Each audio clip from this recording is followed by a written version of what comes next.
hear about the relationships between those with an avoidant attachment style and an anxious attachment style is that people will come back and say, one moment we are having an incredibly great time. They're opening up. That is, the avoidant attached person is opening up. They're talking about their feelings. They're talking about how they feel about their relationship and not only about themselves. And you're having such an incredible time. But then suddenly you go your separate ways and this person does not reach out. They don't respond in a timely manner. And it makes you scared. You start to wonder, are they still interested in me? Are they thinking of checking out? Do they even want to be with me anymore? And it can be really scary for the anxious attached partner. Now, let me just share 12 characteristics of someone who's got a fearful avoidant attachment style. And before I get into it, I want to say that there is a big difference between someone who's got a dismissive avoidant attachment style and a fearful avoidant attachment style. When someone reaches out to me and they say, my dismissive avoidant attached partner shared their feelings and then they pulled back, that is not someone who is generally with a dismissive avoidant attachment style. These are not people who share their feelings or their thoughts or their emotions. They are not people who feel like they need a connection or they need to build a connection or they need to share whatever they're thinking or whatever they're feeling with you. They're absolutely fine without human connection. Someone with a fearful avoidant attachment style will share their feelings and then they're going to pull away because of that fear that, perhaps they share too much and that can be used against them later on. But let's get a little bit into this and I'm going to go through point after point. You could get your notebook and your pen and take some notes. You want to remember this. You want to really appreciate the struggles of a person with a fearful avoidant attachment style so that when they behave in a way or say a thing that makes you feel like you have been triggered, that makes you feel hurt and rejected or abandoned or neglected in any way, you know that this is coming from their trauma, their own personal emotional struggles, or whatever might be happening with them at the same time. And you want to do that so that you're not left feeling like, something's wrong with you or they don't like you. And this is really not about you. Try not to bring that emotion to you. Let them stay with their emotions, deal with their own stuff, and then they'll come back to you. And this is a part of your healing, right? Every time you feel like, oh, it's got to be a me thing, it's not. It just means it's time for you to work on you. So let's get to it. Let's get to the 12 characteristics of someone who's got a fearful avoidant attachment style. Well, they crave intimacy, but they fear rejection. Means they want the thing, but they're afraid of the thing. They really want to have deep and close relationships and connections, but they're afraid that if they get too close, they're going to get hurt. They often think that, if I allow myself to love this other person, what on goodness gracious name am I going to do if this person leaves me? So there is that want for a deeper, meaningful connection. And then at the same time, there's okay, if I let my walls down, what happens if this person hurts me? What happens if they betray me? What happens if they leave? And this is because they have gone through many, many relationships with people who said that they would never leave. And, for, in many cases, obvious reasons, those people might have felt like they were not emotionally fulfilled or whatever was going on. They could not understand this attachment style and they did leave. So now it's hard to let people in. The older people get, the older a fearful avoidant attached person gets, the harder it is to trust someone and drop those walls and let that person in. It is possible, but it takes a little work for them to feel safe. So one of the things like they would do, wanting that close connection, but also fearing it, is that they might text their partner saying that they want to spend more time together, but then they may cancel plans last minute because they might get a little anxious about letting that person they know. We're talking about the avoidant attachment style here. They may feel like, okay, you know what? I'm letting this person a little too close to me. And I'm letting them know that I like them because I'm initiating meeting up.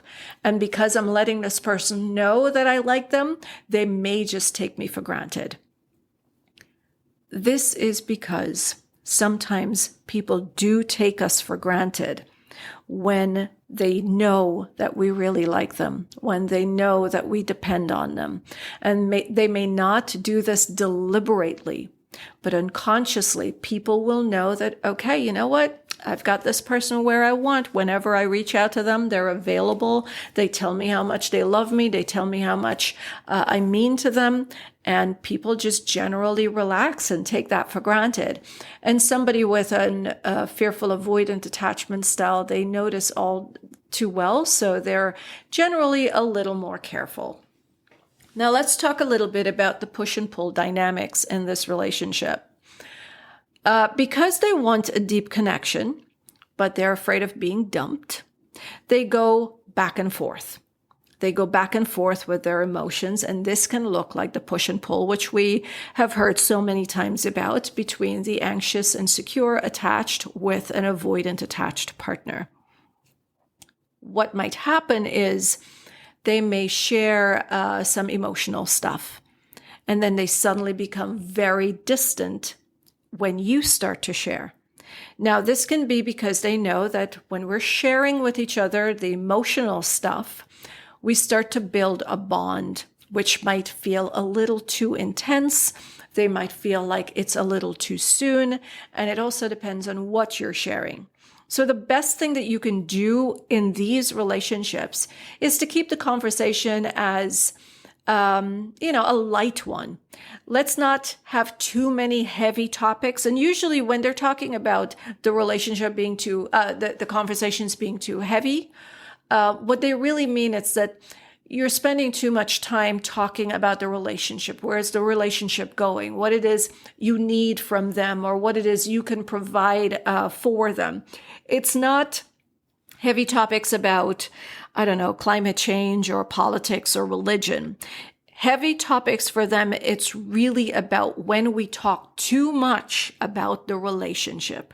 So you could feel free to bring up, one thing that you want to talk about as it relates to the relationship, or, your feelings, but then move away to lighter stuff. Instead of, a lot of times people say, I really want to have deep conversations, but what they really want is a friend to talk to, a therapist to talk to. And that's not our partner. That is not the person, if it's a fearful, avoidant, attached person that you want to share with. That's a person that you want to start having more fun with, having light-hearted conversations. Life can be busy, heavy as it is. So try to keep your relationships a little more light and playful. Remember, again, when you first met, it was light and playful. There was a lot of patience and giving and forgiveness and leeway and space. It wasn't as heavy as it becomes after we start taking on labels like girlfriend, partner, spouse. We can have lighter relationships, lighter, funner relationships. Another thing that they struggle with is the difficulty of trusting others. They have a very deep fear of betrayal, and this makes it really difficult to trust other people, even those that they really care about. One of the things that they might do is they constantly question their partner's intentions, even when there's no evidence of dishonesty. And they're not going to question you, the partner. They're going to question themselves. They're going to be asking themselves over and over, can I really trust this person? Does this person have my back? Are they going to leave me? Are they seeing someone else? And again, this is something that you want to let them just deal with on their own. Let them be in their head and self-soothe and do whatever is necessary for them to get past this time. jumping in to pacify or validate often makes them wonder, are you really hiding something? Why are you spending so much time trying to convince them that you're not doing anything? If you're not, then what's the big deal? Just let it go. So, in a lot of times with these characteristics, you don't want to jump in to do anything. You just want to, if you're listening to what they're sharing, listen and then just let it be, let them deal with their own thing. They're also very hyper-vigilant in relationships. They constantly look out for signs of rejection and abandonment. Now, a mistake many people make is that they misinterpret those with a fearful avoidant attachment style. A lot of people will say that, they're not aware, they're not insightful. No, that's not it. It's that they don't share how aware they are. They don't share how insightful they are. And they won't do that if they feel like they're going to be judged and criticized. I work with a number of those with a fearful avoidant attachment style, and I can promise you they are incredibly self-aware. They know exactly why they're feeling the way they're feeling, how these feelings and fears are affecting their relationships and how their partner might be feeling. They're also very attuned to their partner's wants and needs. It's just that they struggle with their own fears and may not be able to meet you where you would like for them to meet you. But we have to remember that not because a person isn't talking about their feelings means that they don't have. Not because they're not sharing what's in their mind means that they're not thinking and processing. And it's a huge mistake many, many, many people make, many especially with the anxious attachment. So they do look out for signs of rejection and abandonment. They don't miss a sign at all, even an inflection, a slight inflection in your voice, they will notice it. So, for example, what might happen is if their partner takes longer than usual to reply to a text, they might interpret it as a lack of interest or rejection. Again, they're not going to say it, but they're going to think it, they're going to feel it. You want to stay focused on what you're doing. You see, a secure attached person will not neglect themselves to run off and attend to the needs of anyone. So, for example, if you're at the gym, stay with your workout and respond when you're done. Two things will happen here. It will show the consistency in responding, as well as it helps the avoidant attached person to heal their insecurities during the time when they're not responding to you. They know that at some point you will get back to them. And in the time that they're thinking that you're probably not interested in them or you're pushing them away, they have that opportunity to work on themselves. And for you, if you're not dropping yourself to run off to someone else, you're teaching yourself how to value you and your time. You're learning not to drop you. You're learning how to put yourself first, how to love yourself a little bit. And if you feel like you're scared because if you don't respond right away, they're going to be upset or they're going to leave you, well, this is a really good time for you to work on your healing. Question, why are you so afraid that they're going to leave you? Perhaps this is where you work on knowing your worth and your value and knowing that you're the prize in the relationship as well, right? Now, let's continue. They suppress their emotional needs. So they often avoid expressing how they feel, how afraid they are. And it's generally because they don't want to appear as weak or vulnerable. They don't want to share, their distress or their hurts or their upset because they don't want you to think of them as weak. And perhaps it's a projection. Perhaps, they think that if they share too much about their discomfort, they're going to come over as needy and clingy and desperate. And it could very well be, like I said, a projection. Maybe that's the way they generally think of the anxious attached. If the anxious attached needs validation, if the anxious attached is talking too much about their feelings, they may see it as this person is desperate. Let's imagine an anxious attached telling an avoidant attached, oh, I love you so much. I know you're scared that I'm going to leave you. I promise I will never leave you. the person could interpret that as, oh my gosh, why is this person so desperate to hold on to me? Why are they trying to convince me that they're never going to leave? And so they don't want to share that with their anxious or secure attached person because they don't want to appear that way, right? So instead of telling that partner that they're hurt, they might act aloof or they may be a little sarcastic. And that is really to mask their own feelings. What you do in the situation, again, is to let them be. Now, let's talk about their self-sabotaging behaviors. They may unconsciously ruin relationships to avoid getting too close to someone and getting hurt in the process. Like when things are going really well in the relationship, they might pick fights or find flaws in their partner to create a little bit of distance. This is also one of the ways of trying to get their partners to swoop in and reassure them that they are amazing, and they want to hear the partner say, I'm never going to leave you, and I'm always here for you. Now, instead of doing that, instead of jumping in and reassuring them, pacifying them, what you want to do is not engage. And what you can say is, I don't want to be engaged in this right now. I don't want to be a part of this. How about we take some time apart and you could process your feelings, and when you're ready for a conversation, we can do that, or we could just let this go. This shows that you're not going to be manipulated and you're not afraid of them getting upset or leaving, which makes them pause, and they're going to think about how their actions can push you away. Again, no need to come back and have a conversation about it, because this, you've got to recognize this, it's their feelings, what they need to deal with, and then just let it be. Trust that they have processed and they're going to act differently in the future, even if they don't, if they resort to this kind of behavior again. Remember, you just maintain that you are not going to engage. Your boundary is with you. You set the boundary, you tell yourself, I'm not going to engage, and then you honor that. You have the right to walk away from something that's uncomfortable and then come back later when that discomfort's no longer there. All right?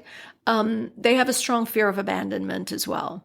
So despite appearing very independent, they are deeply afraid of being abandoned. And that's majority of humans. If we've not healed into a more secure, attached person where we know that we'll be fine whether we're in a relationship or not, we are going to have that fear of being left behind, of being rejected, of being abandoned. So, for example, if their partner spends time with friends, they might feel a little anxious or neglected, even if they're reassured. What you want to do is let them sit with these feelings and let them self-soothe. The mistake many, many people make is bending to the needs of their avoidant attached partner. We want to do what's best for us and trust that they will heal and meet our needs. And when I say meet our needs, I mean the need to be with friends and family and not worrying about babysitting our partner. All right? We want to allow them some space and time to self-soothe and let them remind themselves that, you know what? My partner is out with friends. My partner is out with family. My partner is out in a class. There's no need for me to worry about it. Let them, without you jumping in to pacify them again. You don't need to baby them. But a lot of us are unable to do that because more times than not, we are so scared that if we don't convince the avoidant attached partner that we love them and that we would never leave them, then they won't leave us. People want to be with you when they know that you are not afraid of losing them. Even if they don't know your value right away, if you're not afraid of losing them, they start to wonder, what is it about this person that they know they're so special that they don't care if I leave or not? And when you get to that healed version of yourself, what you will know is that, yes, this is a person you love and you like being with, and you would probably miss if the relationship should end. But you're not going to die. You're not going to fall apart. You're going to find someone else if that's what you choose. There are other things in your life that you enjoy, and this person is not your world. And when you know that, you act accordingly, and others around you want to be in your space. So I urge you, work on your healing. Focus more on you, less on them. And the reason I share so much about the avoidant attached is, as someone who had more of an anxious attachment, I really wanted to understand my avoidant attached partner. I wish I had this information just like you do. Maybe relationships would have been better. Maybe I could have learned more. But you know what I think might have happened if I'd known this information 20 years ago? I might have contorted myself a little bit more to people please. I might have taken this information and say, oh, you know what? This is who I need to be, and that is what I need to do so that the other person can be happy. And so I would have been more of a people pleaser than instead of just taking this information and saying, wait a second. Okay, this is who they are. It's got nothing to do with me. I'm just going to let them deal with their stuff. I'm going to focus on my own healing and loving myself and trust that they're doing that for themselves. And when somebody throws a tantrum or there's anything that is said or done that makes me feel uncomfortable, I can say, I'm not dealing with this. I don't have to. I can have a mature conversation, an emotionally intelligent conversation, but I don't have to get involved with the pettiness of someone else's trauma triggers. You can only do that if you become the healed version of yourself that loves you, that puts you first, that knows your value and your worth. Okay? So take the information not to become what they need. Take this information so that you're more aware of the people around you so that you could leave it to them. You could empathize and set your own boundaries because now you're learning to love you. Okay? Back to the list. They have low self-esteem. They may often feel unworthy and believe that they don't deserve love. They might reject compliments or push away affection, thinking that you're just saying nice things. And this is often because they have not done anything to earn the attention and affection that you're giving them. So learn to slow down and give them a chance to earn it. Let them plan stuff. Let them organize meetups. Don't always jump in to plan the next trip. I know in the anxious attached mind, and again, I used to be one of these persons where it's like, you know, you're spending a great time. You really enjoy being with this person and you can't wait to see them again. So your mind goes into overdrive thinking about what's the next best thing that we could do together so I could spend more time with them. That can be overwhelming for the avoidant attached person. But because of our eagerness, our desperation to be in the space with that person again, we're always thinking and making plans for the next time we catch up. And we don't slow down and just wait for them to do it.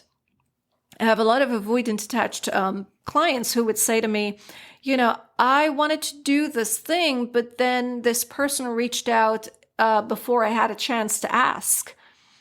So, you know, recognize that it takes them a longer time. And I know I have anxious attached clients who would also say, well, if I waited, it would take too long, or if I waited, it would never happen. That's not true. Wait it out. That's a part of your healing, to sit there and wait. Trust that this person knows your value and want to be with you. And of course, they're going to plan to be with you. Okay? So give them some time and slow down. When we don't, what happens is they start to feel inadequate. And that's where this, I didn't do anything to deserve this. And it also happens with presents when we're giving them one present after the other because we went somewhere and we saw something that reminded us of them and they had talked about it, so we're going to get it for them. They sit there and they're like, wait a second, this person's giving me so many things, I barely know them, or they're giving me more than I give them. What if they start to think that, oh, I'm not good enough? And now I feel so pressured. I'm not ready to give this much, or I can't afford it. That person starts to feel inadequate. They start to feel not good enough. And so they start to pull away because, you know, sometimes they start to think that, well, maybe I should leave them before they leave me. So learn how to balance what you're giving and what you're doing. Example, if you plan one trip or one outing, pull back and let them do the next one. Wait it out. In that way, people feel like they're giving equal. Let me just go a little further with this. Imagine you just met someone and they are planning to meet up with you. They're complimenting you all the time. They're getting you presents. And it's just been about 2 weeks, a month, maybe 3 months. And they repeatedly do that over and over. And you're not doing anything. You're not getting them presents. You're not planning anything. You're not complimenting them. Eventually, you start to feel pressured. You start to think, wait a second, I don't even know this person. Why are they being so nice? You start to worry, actually. You wonder, what's the big deal? What's the agenda? What are their intentions? So learn to slow down. Take this. This is one way you empathize, by putting yourself in their position. How might I feel? And slow down. Let the relationship take its time, marinate, and evolve. All right. Now, they all also have a problem with regulating their emotions. They may experience intense emotional swings, especially in response to relationship triggers. So, for example, a small misunderstanding with a partner might lead to feelings of anger. They may feel sadness, and they may oscillate between emotions, not necessarily one. It can be anger, gratitude, sadness, a little bit of despair.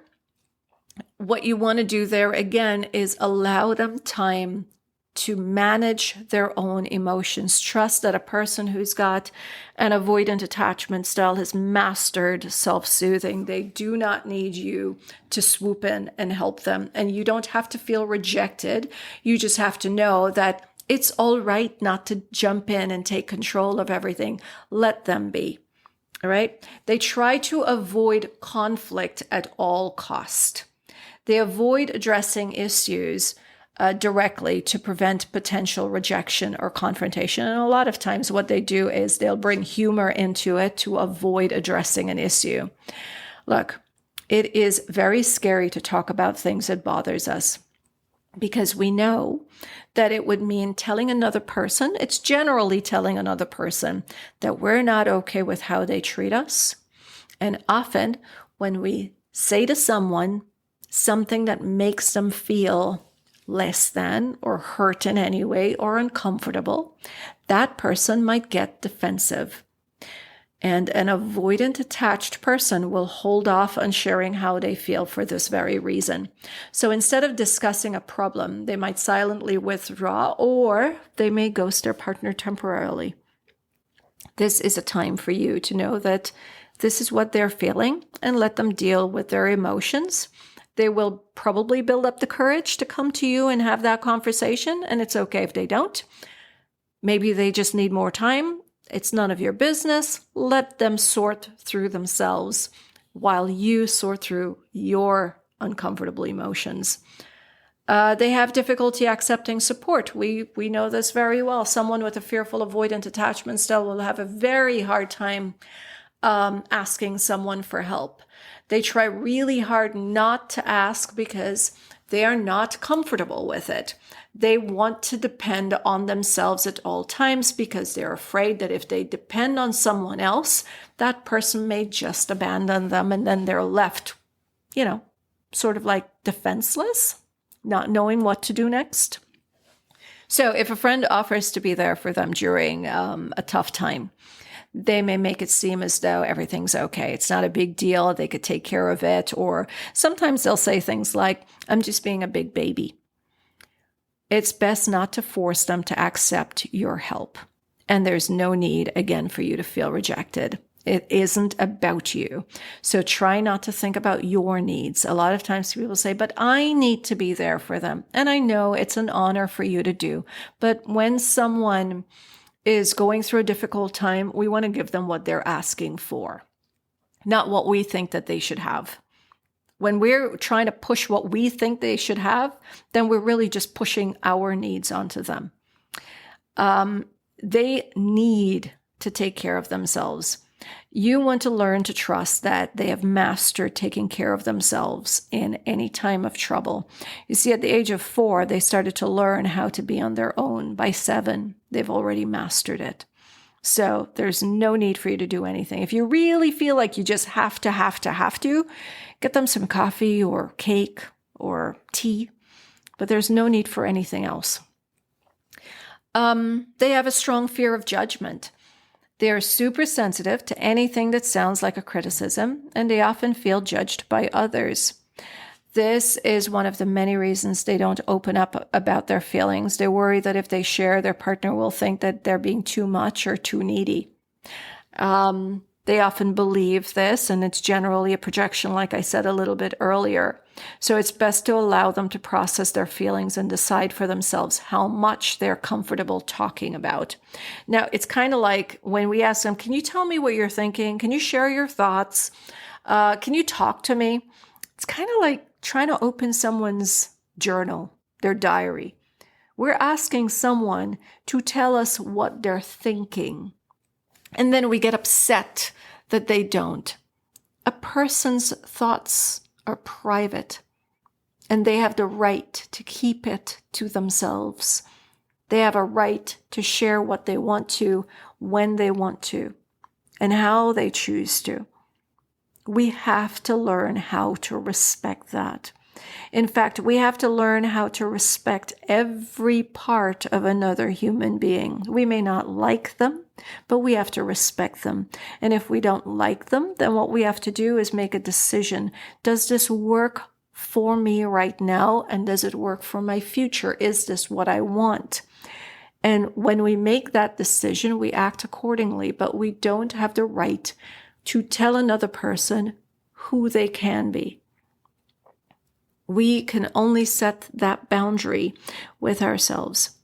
Now, if this podcast was helpful, feel free to share it. We never can tell who it's going to help along the way. Leave me a comment. Let me know what your thoughts are. Don't forget to subscribe. It really, really helps to push the podcast to those who really need it. I won't ask anything else of you. Until our next episode, I'm Annalisa.